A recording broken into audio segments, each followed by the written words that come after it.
CM बनूंगा तो आप ये मान के चलो, क्या करेंगे आप? मैं जो 3 काम करूंगा मेरे चीफ मिनिस्टर बनने के बाद।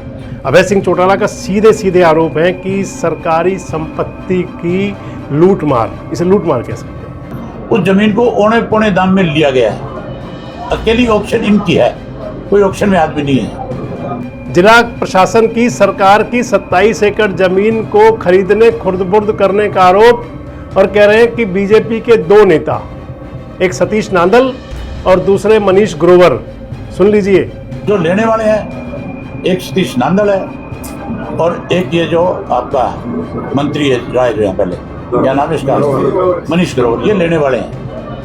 अभय सिंह चौटाला कह रहे हैं कि जिले के उपायुक्त का डीसी का ट्रांसफर इसीलिए हुआ, सिर्फ किस लिए कि वो जमीन जो थी 27 एकड़, उसको ट्रांसफर करने वाले पेपर्स पर वो साइन नहीं किए थे डीसी ने। पिछला डीसी इसीलिए यहाँ से गया है कि उसने उस जमीन की ऑक्शन के ऊपर साइन नहीं की। इसके बाद अभय सिंह चौटाला वैसे बोल और भी रहे हैं, खुद को कह रहे हैं कि अगर एक बार मुख्यमंत्री बना दो बस 3 काम कर दूंगा। मैं सीएम बनूंगा तो आप ये मान के चलो, क्या करेंगे आप? मैं जो 3 काम करूंगा। 3 काम, एक बार मुख्यमंत्री, यानी कि एक तीर से 3 निशाने साध देंगे। भ्रष्टाचार के लिए क्या नया कानून लाएंगे या यही कैसे खत्म करेंगे? बनाओ तो सिर्फ फिर बताऊंगा।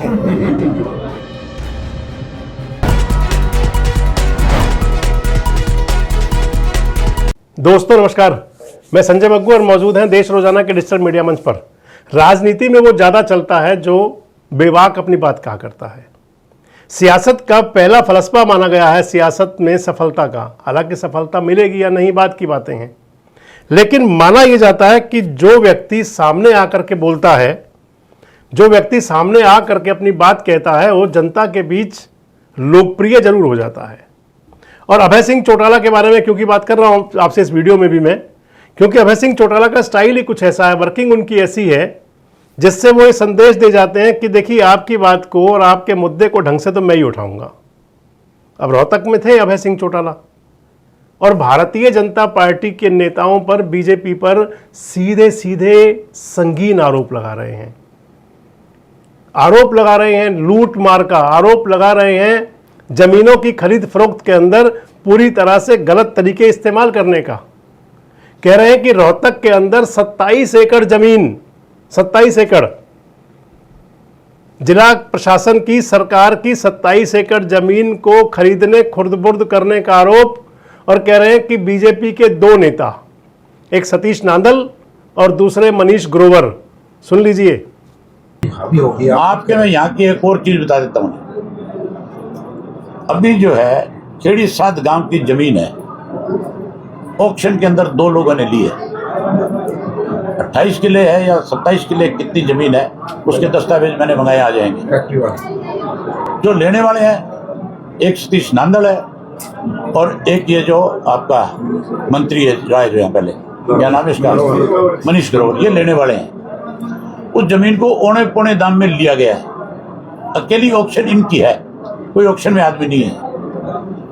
पिछला डीसी इसीलिए यहाँ से गया है कि उसने उस जमीन की ऑक्शन के ऊपर साइन नहीं की, इसलिए नहीं करे कि भाव ज्यादा है आज भी जमीन में।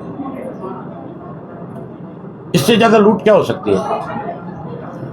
बीजेपी के दोनों नेता है, दोनों उसको खाना चाहते हैं। आज कलेक्टरेट क्या है, 10 दिन पहले कलेक्टरेट क्या था, रोहतक के अंदर जमीन का भाव जो है आज भी रोहतक के आसपास की जितनी भी जमीन है कोई 10 करोड़ रुपए एकड़ से कम नहीं है, और वो सारी जमीन 15 या 16 करोड़ में ली गई है।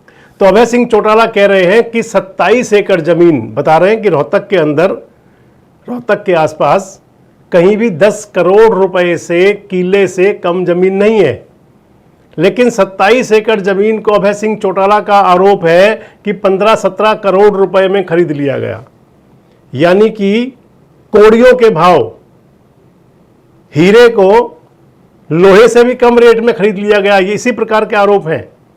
और आरोप किन पर हैं? सतीश नांदल और मनीष ग्रोवर। सतीश नांदल जो हैं बीजेपी के पहले प्रदेश के उपाध्यक्ष थे, इससे पहले तक, आजकल तो नहीं है, अब तो नई टीम बन गई। और सतीश नांदल कैंडिडेट थे भारतीय जनता पार्टी के, जो बैकडोर से बनाए जाते हैं, इंडिपेंडेंट कैंडिडेट और समर्थन भारतीय जनता पार्टी का। राज्यसभा चुनाव में करमवीर बोध के सामने वही थे कैंडिडेट। चुनाव हारे थे 1 वोट से भी कम वोट से, पॉइंट के अंदर वोट था वो जिसमें चुनाव हारे थे राज्यसभा का। अदालत के अंदर भी मामला लंबित है। सतीश नांदल जो है भारतीय जनता पार्टी के नेताओं के नज़दीकी हैं और सतीश नांदल पर सीधे आरोप अभय सिंह चौटाला का। अभय सिंह चौटाला कह रहे हैं, हालांकि नांदल साहब पहले इंडियन नेशनल लोकदल के ही कार्यकर्ता थे। इंडियन नेशनल लोकदल के टिकट पर मेयर का चुनाव भी लड़ा था नांदल साहब के बेटे ने, और बताते हैं वो ग्रोवर साहब की सेटिंग की थी, क्योंकि ग्रोवर साहब एक बार बोल रहे थे खुद ही कि हमने जुगाड़ लगा करके किया था उस समय चुनाव। खैर 2018 में मेयर के चुनाव हुए, हमारे भारतीय जनता पार्टी के प्रत्याशी थे श्री मनमोहन गोयल जी। क्योंकि 50 साल का राजनीतिक सफर है, मैंने कहा कि अगर मनमोहन गोयल को जिताना है तो कुछ न कुछ सीधे वोटों से हम नहीं जीत पाएंगे। हमारी हार निश्चित, क्योंकि मुकाबला हमारा सीताराम से नहीं था, मुकाबला हमारा चौधरी भूपेंद्र सिंह हुड्डा था। उस time Satish Nandal Indian National Lokdal में थे, परंतु मेरी मित्रता थी। मैं सतीश नांदल जी का जो आपका टारगेट है मेरा टारगेट, हम फेल हो जाएंगे।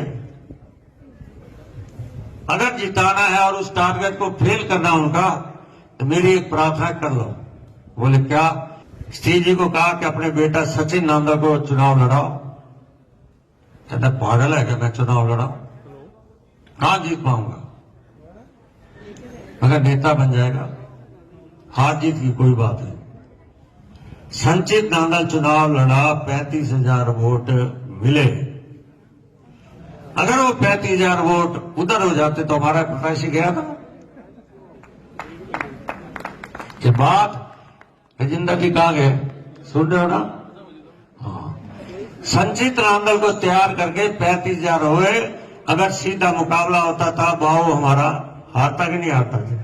और आज मैं सतीश नांदल का धन्यवाद भी किया और हमने 15,000 वोटों से जीते।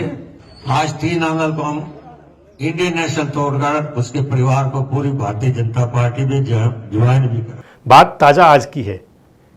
सतीश नांदल और मनीष ग्रोवर दोनों पर आरोप है। अभय सिंह चौटाला कह रहे हैं कि वो पूर्व मंत्री हुआ करते थे, उन्होंने भी, दोनों पर, और कह रहे हैं कि क्योंकि डीसी का ट्रांसफर इसलिए हुआ है, ये बड़ा आरोप है। कह रहे हैं कि रोहतक के डीसी का ट्रांसफर इसलिए हुआ, हालांकि रोहतक के डीसी के साथ चौटाला साहब की, अभय सिंह जी की भी कोई ठीक ठाक नहीं थी बनती। गुप्ता जी डीसी थे रोहतक के, अभय सिंह चौटाला से भी और उनके बाद उनके साहबजादे के साथ विधायक महोदय जो अर्जुन सिंह चौटाला, दोनों के साथ में रस्साकशी की बातें थी डीसी साहब की। अभय सिंह चौटाला कह रहे हैं कि जिले के उपायुक्त का डीसी का ट्रांसफर इसीलिए हुआ, सिर्फ किस लिए कि वो जमीन जो थी 27 एकड़, उसको ट्रांसफर करने वाले पेपर्स पर वो साइन नहीं किए थे डीसी ने। अब वहां पर सतवीर मान डीसी लगे हैं। खैर, अभय सिंह चौटाला का सीधे सीधे आरोप है कि सरकारी संपत्ति की लूटमार, इसे लूटमार कह सकते हैं। इसके बाद अभय सिंह चौटाला वैसे बोल और भी रहे हैं, खुद को कह रहे हैं कि अगर एक बार मुख्यमंत्री बना दो, बस 3 काम कर दूंगा।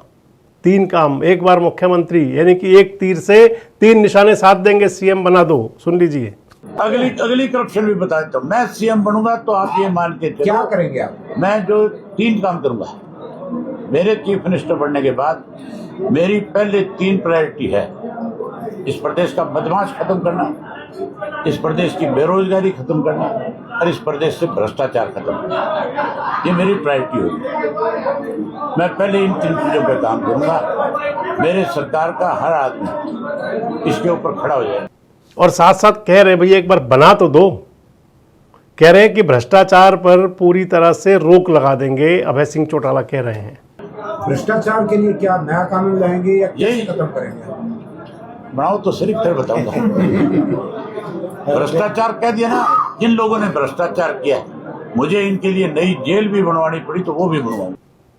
अब दरअसल राजनीति के अंदर ये सब बातें चलती हैं, लेकिन बड़ा सवाल ये है कि उनका जो आरोप है 27 एकड़ जमीन को औने पौने दामों में सरकारी जमीन को खरीदना, और मैं कहूंगा इसे खुर्द-बुर्द कर देना, कहां तक सही है आरोप? क्योंकि अभय सिंह चौटाला तो कह रहे हैं कि जल्दी कागज सबके सामने ले आऊंगा। और अगर ऐसा है तो फिर आखिर ये हो क्या रहा है? क्या वही वाली कहावत सटीक नहीं बैठेगी कि बाढ़ खेत को खाए जा रही है?